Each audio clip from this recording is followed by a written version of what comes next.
यानी कि मालीवाड़ा चौक पर हूं और यहीं से दरअसल वो रोड शो, जब हरी झंडी यहां से दिखेगी फिर उसके बाद आगे के लिए प्रस्थान करेगा वो रोड शो, और यही पूरी वो रोड है।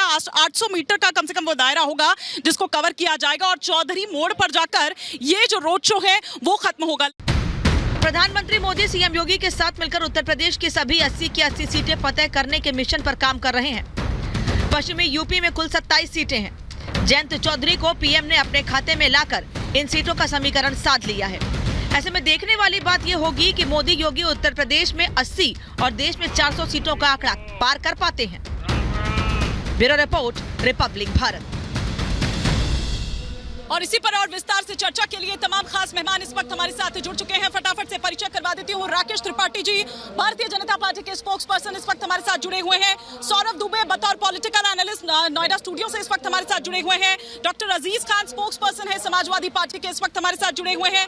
दुष्यंत नागर जी हमारे साथ जुड़े हुए हैं नोएडा स्टूडियो से ही, और संजय मिश्रा भी इस वक्त हमारे साथ जुड़े हुए हैं नोएडा स्टूडियो से ही। लेकिन सबसे पहले राकेश त्रिपाठी जी, आज ये जो माहौल आप लोगों ने बनवा दिया है, अभी तो यहाँ पर दूसरे चरण में मतदान है, क्या संदेश देना चाह रहे हैं आप इसके जरिए?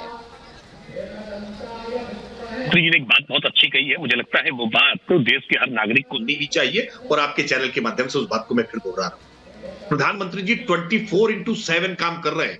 24/7 यानी 2047, और हम 2047 तक देश को विकसित भारत बनाना चाहते हैं। एक विजन के साथ काम कर रहे हैं, और इसीलिए अपने कार्यकाल का परफॉर्मेंस रिपोर्ट हम जनता के सामने रखने का काम कर रहे हैं, जनता के बीच लगातार संवाद करने का काम कर रहे हैं। अब तक हिम्मत नहीं जुटा पा रहे हैं कि राहुल गांधी कोई पब्लिक रैली कर पाए।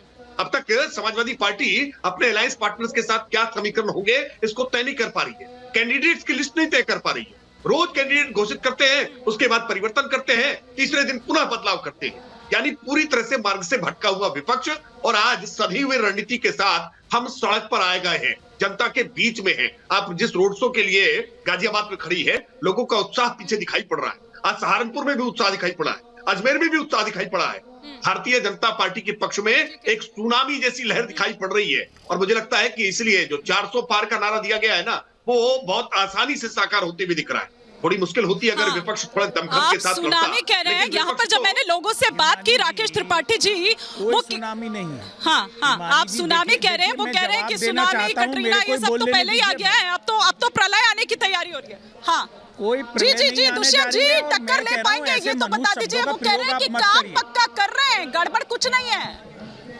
सुनामी प्रलय क्या देश पे कृपा, ये मैं नहीं कह रही हूँ, ये यहाँ पर जो लोग, जो जनता आई हुई है, ये वो कह रही है। दुष्यंत जी, कोविड महामारी से देश उभरा है, क्या आप मनहूस बातें कृपया मत करिए। मैं ये कहना चाहता हूँ कि प्रधानमंत्री जी ने 2013-14 के कैंपेन में देश से 5 वर्ष मांगे थे।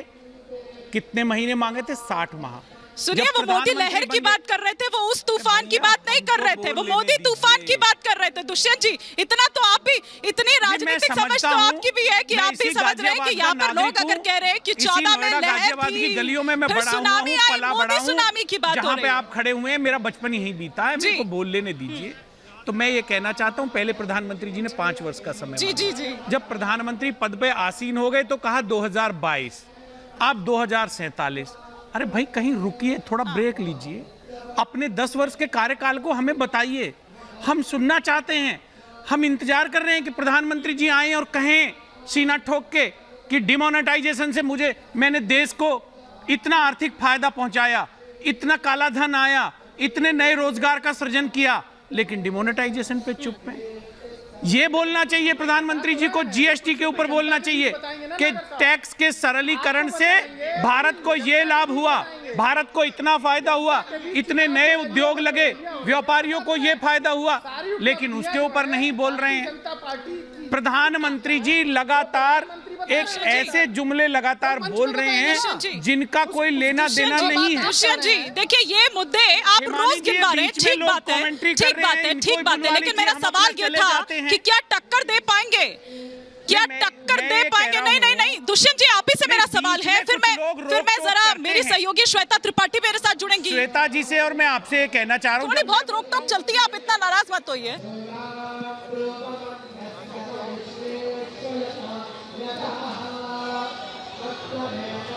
हाँ दुष्यंत जी, ये लोगों को कंप्लीट कर लीजिए, फिर मैं नहीं, यही लोकतंत्र रह गया है आज की डेट में, और क्या रह गया है? लोकतंत्र है। नहीं, आप इन्हीं से बुलवा लीजिए, हम और संजय शांत बैठ जाते हैं। ठीक है, धन्यवाद। हाँ, अच्छा ठीक है, मैं आप दोनों को रोक रही हूँ, सौरभ दुबे जी थोड़ा सा प्लीज, मैं स्टूडियो के बाहर हूँ सर, थोड़ा सा मशक्कत करनी पड़ती है बाहर ऑडियो के लिए, तो इसलिए प्लीज थोड़ा एक एक कर बोलेंगे तो ज्यादा बेटर रहेगा। लेकिन श्वेता का रुख करती हूँ। श्वेता, क्या अभी आप तस्वीरें, क्योंकि आप काफी कलरफुल वहां से तस्वीरें दिखा रही थी, आप वो रंगोली दिखा रही थी प्रधानमंत्री नरेंद्र मोदी की, आप वो बैंड दिखा रही थी, हालांकि वो एंडिंग पॉइंट है जहां पर आप इस वक्त खड़ी है चौधरी मोड़ पर, लेकिन अभी क्या रंग देख पा रही हैं आप वहाँ? बिल्कुल, देखिए हिमानी, मैं इस वक्त आपको दिखा देती हूँ, आप स्टार्टिंग पॉइंट पर है, मैं एंडिंग पॉइंट पर हूँ, और यहाँ पर आप देखिए प्रधानमंत्री नरेंद्र मोदी की रोड शो में थोड़ा वक्त है, लेकिन कैसे लोगों ने अपनी मौजूदगी दर्ज कर दी। तस्वीरें मैं दिखा रही हूँ, देखिए जो लोग हैं वो दूर दूर से आ रहे हैं, जो यहाँ पर प्रधानमंत्री नरेंद्र मोदी को देखने के लिए, सुनने के लिए आ रहे हैं। आप सोचिए, सुबह से लोग डटे हुए हैं, सड़क के दोनों ओर जो भीड़ है वो जबरदस्त है। कार्यकर्ता है बीजेपी के, तो आम आदमी भी यहाँ पर है। गाजियाबाद के अगल बगल से, कहीं साहिबाबाद से, लोनी से, मुरादनगर से, हर जगह से यहाँ पर लोगों की भीड़ देखने को मिल रही है। प्रधानमंत्री बस कुछ ही देर में आने वाले हैं। आप लोग सुबह से यहाँ पर डटे हुए? जी बिल्कुल, सुबह से डटे हुए हैं, और जब मोदी जी आएंगे उनसे मिलके जाएंगे। जी, अब की बार 400 पार का नारा मोदी जी ने दिया है, और जनता ने कहा है कि 400 से ऊपर ही सीट देके नरेंद्र मोदी। आप लोग को ऐसा लगता है इस बार चूंकि प्रत्याशी बदला गया है, अतुल गर्ग है जिनके इसमें रोड शो करने आ रहे हैं प्रधानमंत्री, प्रत्याशी बदलने से कोई फर्क पड़ता है? कोई फर्क नहीं पड़ता। देश में केवल नरेंद्र मोदी है।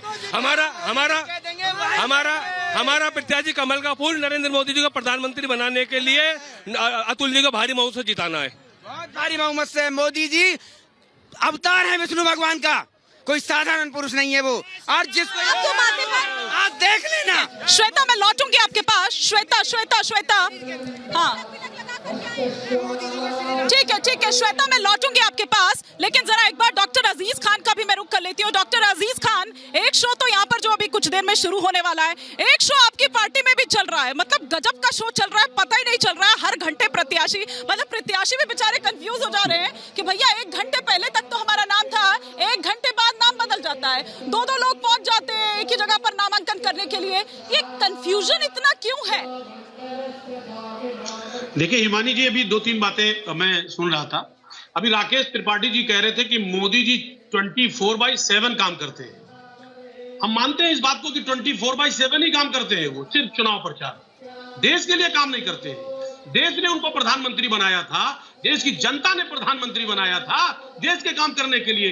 वो तो सिर्फ चुनाव प्रचार करते हैं, रोड शो से लेकर रैली और पता नहीं क्या क्या अनर्गल तमाम तरीके का बयानबाजी। देखिए, एक देश का जो प्रधानमंत्री है उसकी एक गरिमा होती है, उसकी गरिमा होती है। वो गरिमा नहीं होती है कि वो कटाक्ष करे, गलत तरीके से कटाक्ष। आज देखिए जिस तरह घोषणा पत्र पे कटाक्ष किया, अफसोस है कि घोषणा पत्र पे किस तरह कटाक्ष कर रहे थे। ये अपने संकल्प पत्र को नहीं कह रहे हैं, वो संकल्प पत्र झूठा संकल्प पत्र, झूठा पत्र है। पिछले 10 साल उन्होंने एक कटाक्ष और किया है डॉक्टर अजीज खान, मैं उस पर आऊंगी, उस पर भी आऊंगी। उसी मुद्दे पे आ रहा हूं। कटाक्ष, हाँ, एक कटाक्ष और किया है कि दो लड़कों की फ्लॉप फिल्म फिर से रिलीज करने की तैयारी हो रही है। काठ की हांडी कितनी बार चढ़ाइएगा? ये कांट की हाड़ी तो माननीय मोदी जी और बीजेपी के ऊपर लागू हो रहा है। 2 बार चढ़ चुका है, अब 3री बार का नंबर नहीं है। एक बात जान लीजिए आप। और 2 लड़कों की जोड़ी तो वो गुल खिलाने जा रही है जो कहीं ना कहीं आंखों में खटक रहा है।